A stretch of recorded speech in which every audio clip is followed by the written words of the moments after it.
Notre publication, elle porte sur un senseur optique qui s'appelle le senseur de Zernike, qui est appliqué pour l'astronomie sur les télescopes.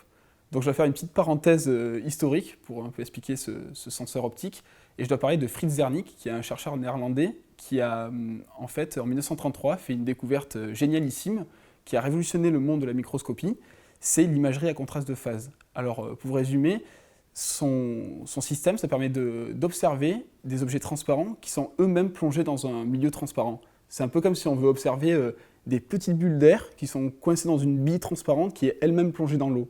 Ça paraît très dur à faire, mais Zernike a réussi à inventer un système pour pouvoir faire ça. Ça a eu des applications considérables très rapidement, notamment en imagerie biologique. Et donc, grâce à ça, Frits Zernike a eu le prix Nobel de physique en 1953. Donc, quel lien avec l'astronomie?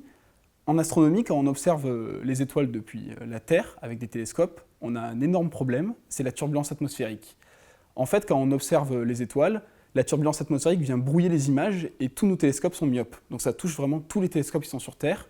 C'est un énorme problème pour les astronomes. Heureusement, on a une solution, ça s'appelle l'optique adaptative. Alors en deux mots, l'optique adaptative, c'est des systèmes qui viennent compenser cette turbulence atmosphérique. Alors, tout d'abord, il y a un détecteur de turbulence, c'est un système optique qui vient mesurer la forme de l'atmosphère. Grâce à ça, on vient appliquer sur un miroir qui se déforme la forme inverse calculée de l'atmosphère pour compenser les aberrations. Donc ces miroirs qui se déforment, c'est des membranes réfléchissantes très fines sous lesquelles on met des petits actionneurs qui viennent pousser et viennent déformer cette membrane.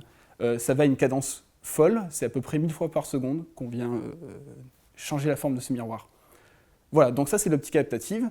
Alors quel est le rôle de ce senseur de Zernike? Peut-être deviner, c'est qu'en fait, le senseur de Zernike, il va nous servir comme détecteur de turbulence. En effet, Zernike il a mis au point ce senseur pour pouvoir voir des objets transparents. Et ici, en fait, ce qu'on va voir, c'est la déformation de l'atmosphère. Donc en fait, ça fait une dizaine d'années à peu près que des chercheurs, notamment des chercheurs qui sont co-auteurs de mon papier, qui ont développé ce senseur pour l'astronomie, pour l'appliquer sur les télescopes. Notamment, il y a un des plus gros télescopes au monde, le Very Large Telescope, qui est équipé de ce senseur de Zernike. Et donc nous, dans notre publication, on vient un peu revisiter ce senseur, on vient essayer de le modifier pour en augmenter les performances. On a montré en fait qu'en modifiant très simplement ce senseur, on peut gagner énormément en précision. Alors en précision, c'est quoi la précision? C'est qu'en fait, un senseur, lorsqu'il est entaché de bruit dans les mesures, s'il est très précis, il va quand même arriver à remonter de manière assez fidèle à la forme de la turbulence. Et donc c'est ce qu'on montre dans ce papier, c'est que ce senseur, on réussit à gagner un facteur 2 en précision en le modifiant, ce qui nous permet d'avoir des mesures beaucoup plus fiables malgré le bruit.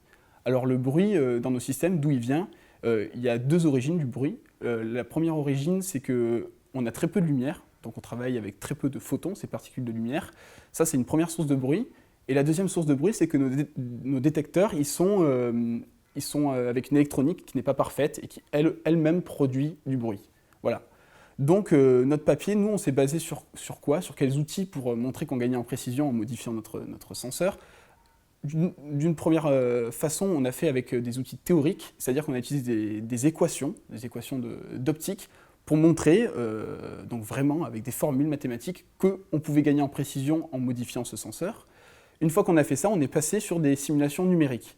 Donc en fait, sur ordinateur, on a modélisé toute la propagation optique de la lumière à travers ce système, et on a démontré sur l'ordinateur qu'on pouvait gagner en effet en précision. On a confirmé nos résultats théoriques.